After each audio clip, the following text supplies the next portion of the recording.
Hi hello ನಮಸ್ಕಾರ. As usual it's yours Karthik. So ಶುಕ್ರವಾರ ಹಬ್ಬದ ಶುಭಾಶಯಗಳನ್ನ ಹೇಳ್ತಾ ಆ್ಯಸ್ ಯೂಶುವಲ್ ನಿಮ್ಮ ಮುಂದೆ ನಾನು ಹಾಜರಾಗಿದ್ದೀನಿ ಎಂದಿನಂತೆ ಆ್ಯಸ್ ಯೂಶುವಲ್ ಆಗಿ. ಸೊ ಮತ್ತೊಮ್ಮೆ ಮಗದೊಮ್ಮೆ ಇನ್ನೊಮ್ಮೆ ಮತ್ತೆ ಮಾನ ಇಲ್ಲದೆ ಇರೋವಂಥ ಸಿದ್ದರಾಮಯ್ಯ ಮತ್ತೆ ಅವಮಾನಕ್ಕೊಳಗಾದರು. ಸೊ ಏನಪ್ಪ ವಿಷಯ ಏನು ಎತ್ತ ಅಂತ ಅಂದರೆ, ಇಲ್ಲಿ ಸಹಕಾರ ಸಂಘಗಳ ಚುನಾವಣೆ ನಿನ್ನೆ ನಡೀತು. 6 ಗಂಟೆಗೆ ಫಲಿತಾಂಶವನ್ನು ಅನೌನ್ಸ್ ಮಾಡಿದ್ರು. ಬಟ್ ಸಿ ಎಮ್ ಸಾಹೇಬ್ರು ಸ್ವಕ್ಷೇತ್ರ, ಸೊ ಚಾಮರಾಜನಗರ ಮತ್ತು ಮೈಸೂರು, ಸೊ ಅವ್ರ ಹಿಡಿತದಲ್ಲಿರಬೇಕು. ಆದರೆ ಅಧಿಕಾರ ಹಿಡಿಯುವಲ್ಲಿ ಸಿದ್ದರಾಮಯ್ಯ ಅಲಿಯಾಸ್ ಅವಮಾನದ ರಾಮಯ್ಯ ಅವಮಾನ ಮತ್ತೆ ಮಾಡಿಸ್ಕೊಂಡಂತೆ ಇಲ್ಲಿ ಯಾವುದಕ್ಕೂ ಬಹುಮತ ಬಂದಿಲ್ಲ. ಒಂದು.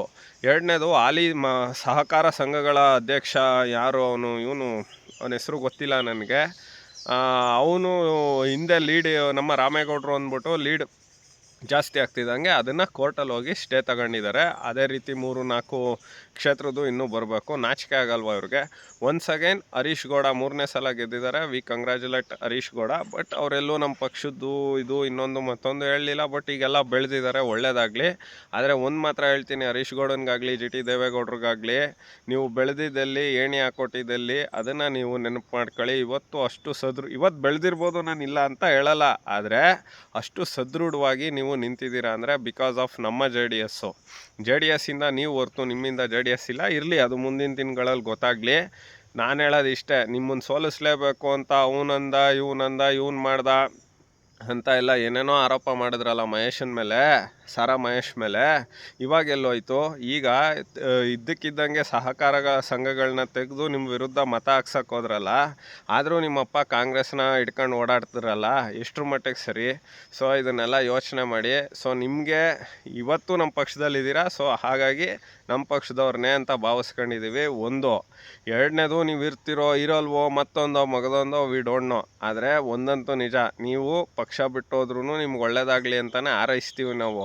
ಆದರೆ ನೀವು ಪಕ್ಷ ಬಿಟ್ಟೋದ್ರೆ ನಿಮಗೆ ಯಾವುದೇ ಕಾರಣಕ್ಕೂ ಉಳಿಗಾಲ ಇಲ್ಲ. ಒಂದು, ನಿಮ್ಮನ್ನ ಬೆಳೆಸಿದ್ದೆ ಜೆ ಡಿ ಎಸ್ಸಿಂದನೇ ನೀವು, ಆಯಿತಾ? ನೀವು ಕಾಂಗ್ರೆಸ್ನ ನಿಮ್ಮಪ್ಪ ಹೊಗಳೋದೇನು ಹೌದು, ನಾವಿಲ್ಲ ಅಂತ ಹೇಳಲ್ಲ. ಜಿ ಟಿ ದೇವೇಗೌಡರಿಗೆ ಕೊಡಬೇಕಾಗಿತ್ತು ಸ್ಥಾನಮಾನಗಳನ್ನ, ಇಲ್ಲ ಏನೋ ಸಮಸ್ಯೆಗಳು ಎಲ್ಲ ಇದ್ದಾಗ ಈಗ ನಿಮಗೆ ಕೊಟ್ರಲ್ಲ. ಅಟ್ಲೀಸ್ಟು ನಿಮ್ಮ ತಂದೆಗೆ ಒಂದೇ ಒಂದು ಕರ್ಟಸಿ ಇದ್ದು ಪತ್ರಿಕಾಗೋಷ್ಠಿ ಕರೆದು ನನಗಾಗಲಿಲ್ಲಪ್ಪ ನನ್ನ ಮಗನಿಗೆ ಕೊಟ್ಟಿದ್ದಾರೆ, ನಾನು ಕೃತಜ್ಞತೆ ಅಥವಾ ಒಂದು ಧನ್ಯವಾದಗಳನ್ನ ತಿಳಿಸ್ಲಿಲ್ಲ ಅಂತ ಅಂದರೆ ಇಷ್ಟೊಂದು ದುರಹಂಕಾರದ ಪರಮಾವಧಿಗಳು ಯಾವುದೂ ನಡೆಯಲ್ಲ.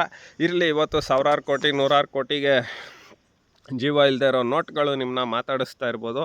ಆದರೆ ನೀವು ಫೈಟ್ ಕೊಟ್ಟು ನೀವು ನಿಮ್ಮ ಸ್ಥಾನಗಳನ್ನ ಜೊತೆಯಲ್ಲಿರೋರ್ನೂ ಗೆಲ್ಲಿಸ್ಕೊಂಡಿದ್ದೀರಲ್ಲ, ವಿ ಆರ್ ವೆರಿ ಪ್ರೌಡ್. ನೀವು ನಮ್ಮ ಪಕ್ಷದವರೇ. ಒನ್ಸ್ ಅಗೇನ್ ಹರೀಶ್ ಗೌಡಂಗೆ ಕಂಗ್ರ್ಯಾಚುಲೇಷನ್ಸ್ ಹೇಳ್ತಾ, ಸೊ ನಿಮ್ಮ ಮುಂದೆ ತಗೊಳ್ಳೋ ಡಿಸಿಷನ್ನ ಮಗದೊಮ್ಮೆ ಯೋಚನೆ ಮಾಡಿ. ಎಂತೆಂಥವ್ರೋ ಕಳೆದೋಗ್ಬಿಟ್ಟವ್ರೆ ಇದೇ ರೀತಿ ದುರಹಂಕಾರ ಮಾಡ್ಕೊಂಡು.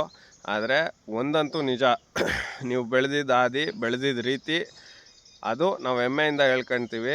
ಇದೇ ಯಡಿಯೂರಪ್ಪನ ನಿಮ್ಮಪ್ಪನ ಕೈ ಬಿಡದೆ ಇದು ಮಾಡಿದರು, ಅದು ನಿಯತ್ತು.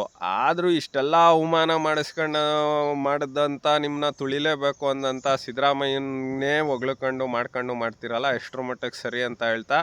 ಸೊ ಇರಲಿ ಭಗವಂತ, ಬಟ್ ಹತ್ತಿರ ಎಣ್ಣಿನ ಒದಿಬೇಡಿ. ನಿಮಗೆ ಒಳ್ಳೆಯದಾಗಲಿ. ನೀವು ಪಕ್ಷನ ಹೆಸ್ರು ಹೇಳ್ದೆ ಇದ್ರು ಚಿಂತೆ ಇಲ್ಲ. ನಮ್ಮ ಪಕ್ಷದಿಂದ ಈಗ ಇರೋದ್ರಿಂದ ಗೆದ್ದಿದ್ದಾರಪ್ಪ. ನೀವಿದ್ರು, ಇನ್ನೂ ಹರೀಶ ಇದ್ದರು, ಇನ್ನೊಬ್ಬ ಇದ್ದರು, ಮತ್ತೊಬ್ಬ ಇದ್ದರು. We are very very very happy because ಮಾನ ಇಲ್ಲದೆ ಇರೋ ಅಂಥ ಸಿದ್ದರಾಮಯ್ಯನಿಗೆ ಮಗದೊಮ್ಮೆ ಅವಮಾನ ಆಗಿದೆ.